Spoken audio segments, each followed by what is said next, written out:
আপনারা অনেকেই আমাকে রিকোয়েস্ট করছিলেন আমি কিভাবে মোবাইল দিয়ে কার্টুন ভিডিও তৈরি করি তার উপর একটি ভিডিও আনতে। আপনাদের কথা আজকে রেখেই দিলাম, কোনো রকম ঝামেলা ছাড়া একদম সহজভাবে দেখিয়ে দিব।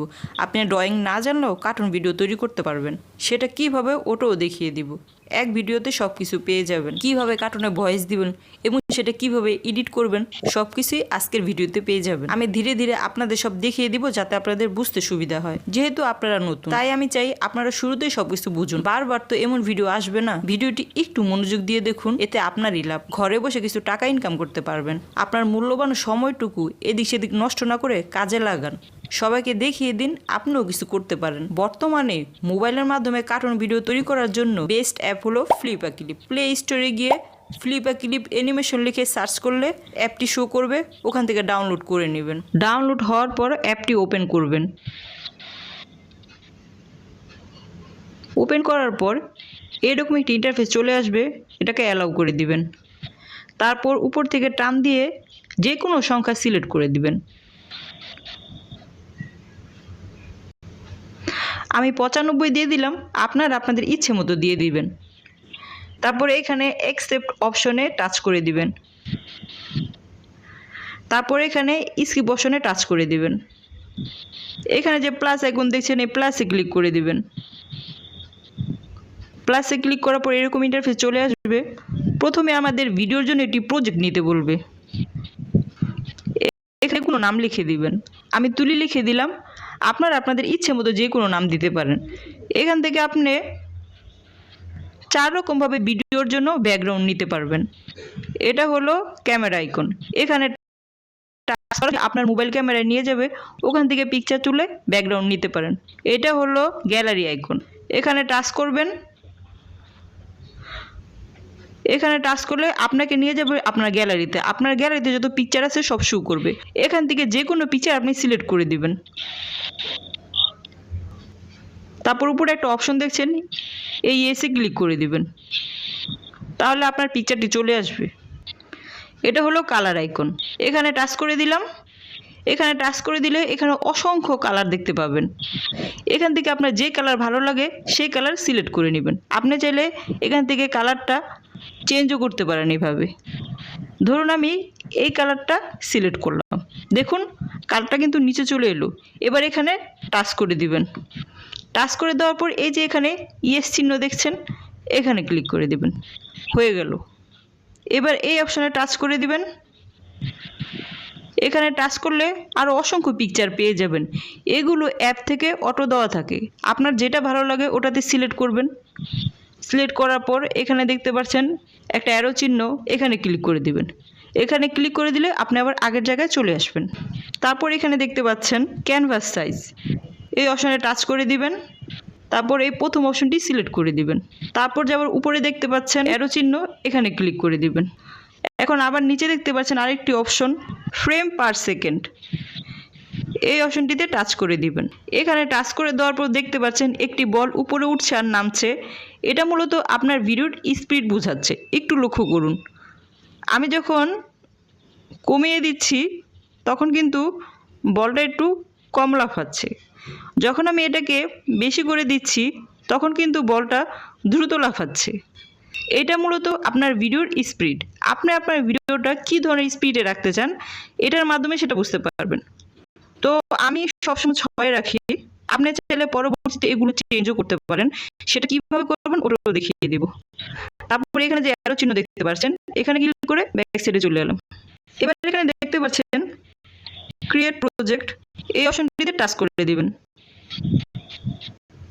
এবার এখানে সমস্ত টুলস চলে এলো আপনার কার্টুন ভিডিও তৈরি করার। আমি একে একে আপনাদের সমস্ত কিছু বুঝিয়ে দেব, আপনারা ভিডিওটি একটু মনোযোগ দিয়ে দেখুন।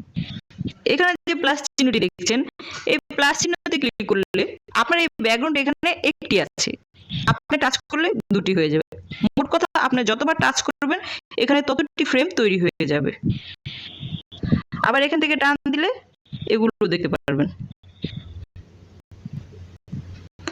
এটা হচ্ছে ড্রয়িং করার পেন্সিল, এটার মাধ্যমে আমরা ক্যারেক্টার তৈরি করে থাকি এবং যাবতীয় যত কিছুর প্রয়োজন হয় আমরা কিন্তু এই পেনের মাধ্যমে ড্রয়িং করে থাকি। এটাতে একবার টাচ করে দিলাম। টাচ করে দেওয়ার পর দেখতে পাচ্ছেন এখান থেকে পেন্সিলের কালার চেঞ্জ করতে পারবেন এবং পেন্সিলের সাইজ বড় ছোট করতে পারবেন। দেখিয়ে দিচ্ছি সব। কালারে ক্লিক করে দিবেন, এখানে অনেক কালার দেখতে পাবেন। আপনি চাইলে এই কালারটাকে হালকাও করতে পারবেন, আবার গাঢ়ও করতে পারবেন। বা ধরুন আমি এই কালারটা নিলাম, দেখুন আমি টাচ করার পর কালারটা কিন্তু নিচে চলে আসছে। এবার এখানে টাচ করে দিলাম, এবার এখানে যে দেখতে পাচ্ছেন ক্রস চিহ্ন, এটাতে টাচ করে দিবেন। এই দেখুন কালারটা এখানে চলে এলো। এবার আমরা এই পেন্সিলের সাইজ কিভাবে বড় ছোট করবেন সেটাও দেখিয়ে দিব। এখানে যে অপশনটি দেখছেন, এটা উপরে ধরে টান দিলে সাইজ বড় হবে, নিচে ধরে টান দিলে সাইজ ছোট হবে। এভাবে আপনি আপনার পেন্সিলের সাইজ বড় ছোট করতে পারেন। এই অপশনটিতে যদি টাচ করে দিই, এই অপশনটিতে টাচ করে দিলে এখানে আপনি আপনার পেন্সিলের জন্য অনেকগুলো ব্রাশ পেয়ে যাবেন। এক একটা ব্রাশের এক এক রকম কাজ। আপনি যদি ধরেন অন্য একটি ব্রাশ নিয়ে কাজ করবেন, তাহলে আপনি সেই ব্রাশটিতে ক্লিক করে দিবেন। ক্লিক করে দেওয়ার পর ব্যাগে চলে আসবেন। ব্যাগে চলে আসার পর ধরুন এটার সাইজটা আমি একটু বড় করব, উপরে ধরে টান দিলাম, দেখুন এটা কিরকম ড্রয়িং হচ্ছে। আমি আপনার দাঁড়িয়ে এঁকে দেখাচ্ছি। আপনি চাইলে এখান থেকে এটারও কালার চেঞ্জ করতে পারেন। কালারে গিয়ে চয়েস করলাম, দেখুন আপনি যতবারই কোনো কালার সিলেক্ট করবেন সেটা কিন্তু এই নিচে চলে আসবে। নিচে চলে আসলে আপনি আবার এই কালারটাতে টাচ করবেন, আবার এই ক্রস চিহ্নতে টাচ করবেন। এখন কিন্তু কালারটা চলে আসলো। আমি কিন্তু আপনাদের বোঝানোর জন্য ধীরে ধীরে সব করে দিয়েছি, আপনারা একটু লক্ষ্য করে দেখুন। এটার কালার চেঞ্জ হয়ে গেছে। আবার যদি আমরা পেন্সিলের ব্রাশে চলে যাই, আবার এই অপশনটিতে ক্লিক করে দিলাম, এখানে কিন্তু আরো অনেক ব্রাশ পাচ্ছেন। এখানে দেখতে পাচ্ছেন কিছু ব্রাশ লক হয়ে আছে। আপনারা চাইলে এগুলো আনলক করতে পারেন। সেটা কিভাবে? এখানে অ্যাডে টাচ করলে একটা অপশন আসবে, আপনাকে একটা অ্যাড ওয়াচ করতে বলবে। সেটা ওয়াচ করলে এটা অটোমেটিক্যালি আনলক হয়ে যাবে। আপনি চাইলে এগুলো ইউজ করতে পারেন আনলক করে। আমি অবশ্য ততটা করি না, আমার প্রয়োজন হয় না। ক্যারেক্টার তৈরি করার জন্য আমি বেশিরভাগ এই পেন্সিলটা ইউজ করে থাকি। এই পেন্সিলটা কিরকম কাজ করে আপনাদের দেখাচ্ছি। এটা টাচ করে দিলাম, ব্যাগে চলে আসলাম। আপনারা কিন্তু এই অ্যাপে জুম করেও কাজ করতে পারেন। কোনো পিকচার জুম করার সময় যেমন স্ক্রিনটাকে টাচ করেন, ওরকম টাচ করলে এটাও কিন্তু জুমিং হবে। দেখুন, আবার যখন এটাকে ঠিক করতে যাবেন তখন এই অপশনটাতে ক্লিক করে দিবেন। এই অপশনটিতে ক্লিক করলে এটা আবার আগের পজিশনে পৌঁছে যাবে। এবার আমরা আবার পেন্সিলে ক্লিক করে দিব। ক্লিক করে দেওয়ার পর আরো কিছু অপশন চলে এসেছে। এটা হচ্ছে এরেজার। এটার কাজ কি সেটাও দেখিয়ে দিব। ক্লিক করে দিলাম, আবার একটু ক্লিক করে দিতে হবে। ক্লিক করে দেওয়ার পর দেখুন এটা কিন্তু অপশন চলে এসেছে। এটার কালার আসছে, এটা সাইজ আসছে। তারপর এখান থেকে আপনি এরেজারটা মানে স্পষ্টভাবে কাটবেন নাকি একটু অন্যরকম শ্যাডো নিয়ে কাটবেন সেটাও পারবেন। আমি দেখিয়ে দিচ্ছি। আমি প্রথমে এটার সাইজটাকে বড় করে দিচ্ছি। দেখুন এগুলো সব মুছে যাচ্ছে, কিন্তু একটু ঘোলা ঘোলা রয়ে গেছে। এই কারণে রয়ে গেছে কারণ এই যে এখানে যে অপশনটা দেখছেন এটা কিন্তু হালকা হয়ে আসছে। আমি যদি এটাকে গাঢ় করে দিই, দেখুন একদম ক্লিয়ার হয়ে গেছে। আপনারা যখন এই অ্যাপটি দিয়ে কাজ করবেন, কিছুদিন ইউজ করলে আপনারা নিজেরাই বুঝতে পারবেন কোনটা কিভাবে ভালো হয়।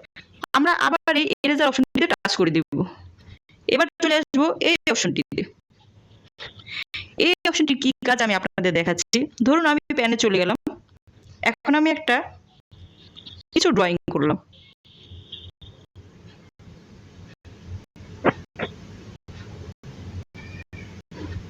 আবার আমি প্যানে টাচ করে দিলাম। প্যানে টাচ করে দেওয়ার পর আবার এই অপশনটি চলে আসলো। এখন আমি এই অপশনে টাচ করে স্ক্রিনের উপর এরকম গোল করে দাগ দিলাম। দেখুন লেখাটা কিন্তু আলগা হয়ে গেছে। আপনি চাইলে এখন এই লেখাটাকে কপি করতে পারবেন, ডিলিটও করতে পারবেন।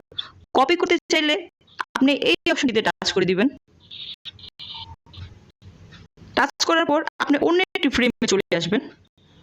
তারপর উপরে যে আরেকটি অপশন দেখতে পাচ্ছেন, এই অপশনটিতে টাচ করে দিবেন।